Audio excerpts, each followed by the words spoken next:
Salut à tous la communauté Tous Nés pour Réussir, j'espère que tu vas bien. Aujourd'hui je te fais une petite vidéo parce qu'on m'a posé une petite question. On m'a dit ouais salut Mehdi, qu'est-ce que tu me conseilles? Est-ce que je dois acheter seul ou je dois acheter avec mon conjoint ou ma conjointe? Là en l'occurrence c'était avec mon conjoint. Est-ce que tu veux que je sois franc? Tu me connais, je suis franc comme d'habitude. Moi je te conseille d'acheter seul le plus possible.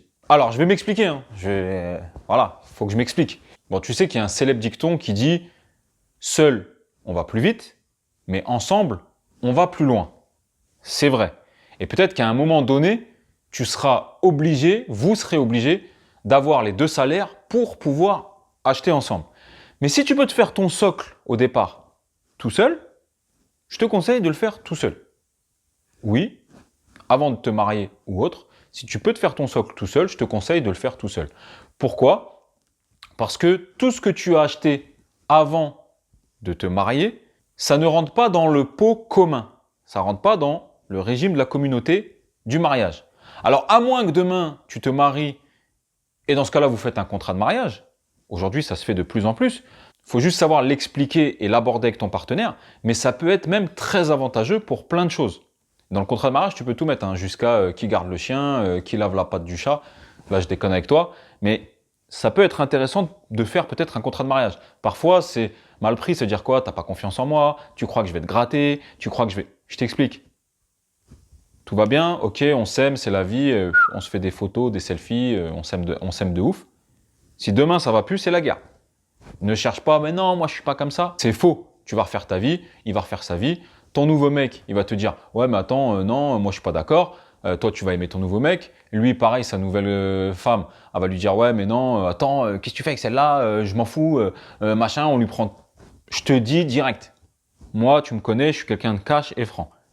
Ce que tu vois, c'est dans les feux de l'amour ou dans les romans, mais dans la réalité, ça se passe pas comme ça. On peut garder de bonnes relations, mais généralement, quand il y a un gros patrimoine avec de l'argent, il n'y a plus de bonnes relations. On a juste des bonnes relations peut-être pour les enfants, mais il n'y a plus de bonnes relations. Donc tu vois, ça peut arriver à tout le monde. Mais je te rappelle que le plus important dans tout ça, ça reste l'amour. Hein, il n'y a pas plus important que l'amour. Il faut que ça se passe bien. On est d'accord. Mais donc, voilà, je te conseille, si tu peux au départ, tu as ton petit CDI avant de te marier et tout, fais-toi ton socle tout seul, parce que tout ce que tu as acquis avant de te marier, ça restera à toi, quoi qu'il en soit. Par contre, le fait de te marier et de mettre ensuite dans le pot commun ce que vous allez acheter à deux, d'accord? Donc pas ce que tu as acheté en premier, forcément, ça vous permettra d'aller plus loin dans l'investissement, parce qu'il y aura deux salaires. Si demain vous avez des enfants, ça sera aussi mieux d'être marié pour la donation et la transmission du patrimoine.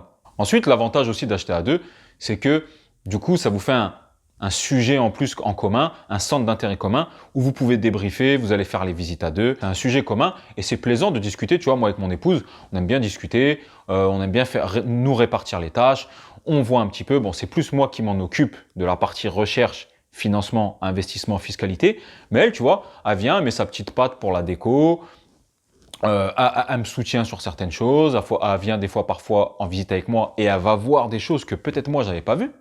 Et sincèrement, ça m'est déjà arrivé où elle voit des choses, elle me dit mais t'as vu? Une fois aussi où elle m'a fait une scène, on a rigolé, j'étais mort, on avait visité un immeuble, c'était à Lille si je me souviens, et il y avait le propriétaire et l'agent immobilier. Il y avait plusieurs appartements. Et moi je suis monté pour visiter avec l'agent immobilier un des lots, elle est descendue en scred et elle a dit au propriétaire, normalement, c'est pas très bien. Elle a dit au propriétaire, ouais, vite, vous pouvez me donner votre numéro, on vous appelle après, etc. et tout. Et quand, genre, je descends l'escalier, tu vois, et genre, elle, hyper pas cramée, elle me regarde, elle me fait ça.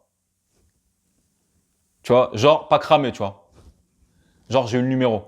Dans ma tête, j'ai dit, mais j'étais mort de rire. Elle m'a tué de rire. Mais tu vois, des fois, c'est bien, vous pouvez faire équipe tous les deux. Et c'est vrai que vous allez aller plus loin dans l'investissement. Bon, ensuite, il faut savoir que tout ce que vous avez acheté à deux, si demain, malheureusement, ça se passe mal, eh bien, c'est simple. Vous allez sortir de l'indivision. Parce que quand vous achetez à deux, vous allez acheter en indivision. Sauf si vous achetez en SCI et tout, mais ce n'est pas le but de la vidéo. Je ne vais pas rentrer, pousser dans les détails. Mais théoriquement, on achète en indivision. Et du coup, si vous vous séparez, nul n'est censé rester dans l'indivision et se voir contrainte de rester dans une indivision. Ça veut dire que l'un de vous qui voudra vendre, le conjoint, devra donner sa part. Donc, il y aura une estimation des biens qui sera faite, d'accord? Et tu devras lui donner sa part, moins le prêt restant dû. Tu m'as suivi? Mais le fait d'acheter à deux, c'est vrai qu'on peut aller beaucoup plus loin. Donc voilà, je répondais à ta question. J'espère que j'ai pu t'éclairer. Moi, je ne veux pas te dire ce que tu dois faire avec ton conjoint ou vous créer des tensions. Voilà, si tu as pu te faire un petit socle avant 3, 4, 5 appartements toute seule, voilà, tu sais que demain, ces appartements-là, ils seront à toi quoi qu'il arrive. Mais c'est vrai qu'à deux, on avance plus loin. Donc j'espère que j'ai pu t'aider. La décision, elle revient qu'à toi. Je vous souhaite à tous une excellente journée. On continue, on est ensemble, on se donne la force. Le groupe, il grossit, la chaîne, elle grossit. On est vraiment un petit groupe mortel. Et j'espère que ça va continuer. Je vous dis à tous à très bientôt. Je vous embrasse. Ciao.